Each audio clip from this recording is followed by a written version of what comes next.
It was the year 1697.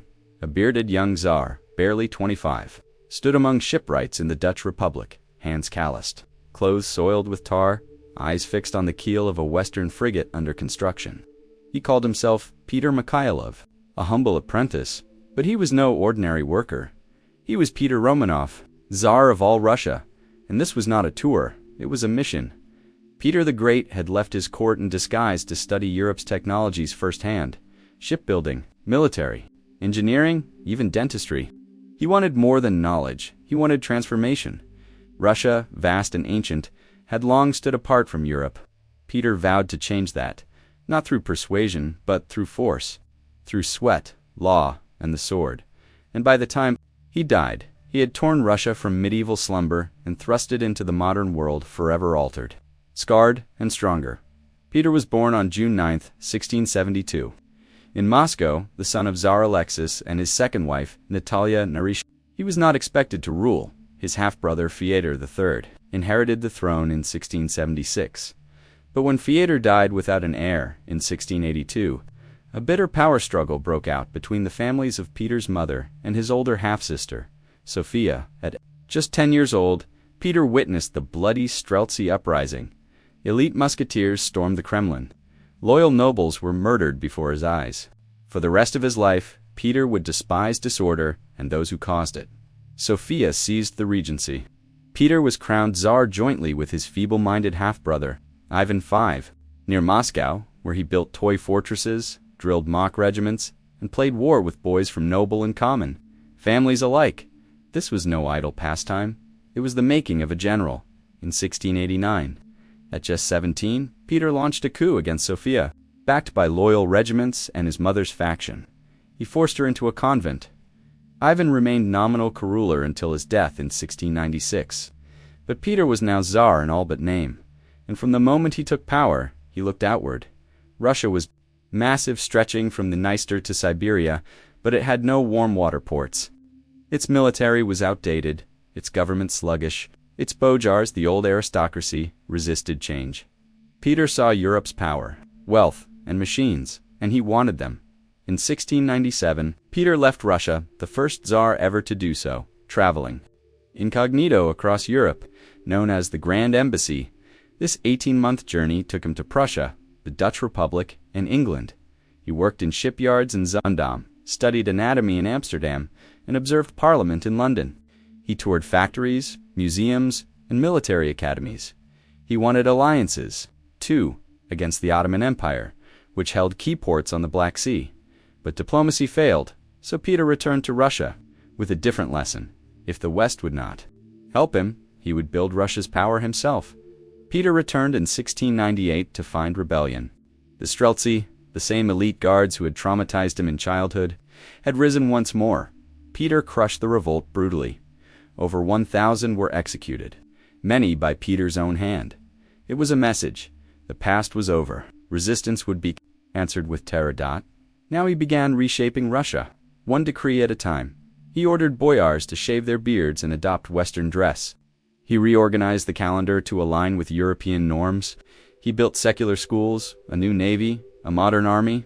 He taxed beards, banned traditional robes, created colleges of state, and demanded noble sons serve the state, either in the military or bureaucracy. He founded the Russian Academy of Sciences, established hospitals, forced noble women into public life. The changes were dizzying and often brutal. Tradition bled, but modernity crept in. Peter's grandest ambition was to make Russia a maritime power. That meant confronting Sweden, then a dominant force in the Baltic. In 1700, Peter declared war. The early results were disastrous. At the Battle of Narva, the Russian army, untrained and ill-equipped, was routed by a much smaller Swedish force under the young Charles XII. But Peter did not retreat. Instead, he reformed, he improved logistics, modernized weapons, trained soldiers for discipline, not bravado. In 1703, he captured a swampy delta near the Gulf of Finland. There, he began building a new city, not for comfort, but for strategy. He called it St. Petersburg, built by forced labor, plagued by disease. And rising from marshes, it became a symbol of his will. He called it Russia's window to Europe. By 1709, the tide had turned. At the Battle of Poltava, Peter crushed Charles XII, ending Swedish supremacy in the east. The war dragged on until 1721, but Russia emerged victorious, and Peter, now in his late 40s, stood at the head of a new European power. After Poltava, Peter took a new title, Emperor of all Russia. It was more than vanity. He had created, in effect, a modern empire, bureaucratic, centralized, and militarized. He introduced the table of ranks, tying noble status to service, not birth. He crushed the old Duma. He restructured the Orthodox Church under a secular synod. The patriarchate was abolished. He ruled as Caesar, absolute, commanding, intolerant of dissent, and the people paid the price. Taxes soared. Serfdom deepened. Military service could last a lifetime. Infrastructure projects killed tens of thousands, from peasants to princes. Obedience was demanded. Peter had modernized Russia, but at a staggering human cost. Perhaps the deepest wound of Peter's reign was personal. His son Alexei grew up fearful of his father, gentle, devout, and resistant to reform. Alexei fled abroad in 1716, afraid of being forced to succeed a father he did not understand. He was captured, brought back, tortured, and died in prison, likely murdered on Peter's orders. The Tsar, who built a new nation, could not tolerate resistance even in his own blood. Peter would later name his younger son as heir, but that son died young, and so, when Peter died in 1725 of urinary complications, after wading into icy waters to rescue stranded sailors, Russia had no clear succession plan. The man who had controlled everything could not control what came next. Peter the Great changed Russia more than any ruler before him. He built a navy where there was none, founded cities where swamps had stood, drafted laws, modernized the military, restructured the church, and crushed those who resisted, from rebellious nobles to his own son.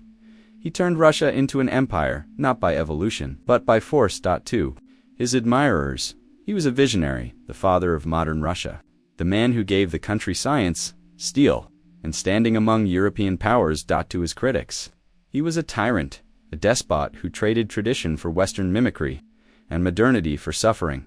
But no one doubted his impact.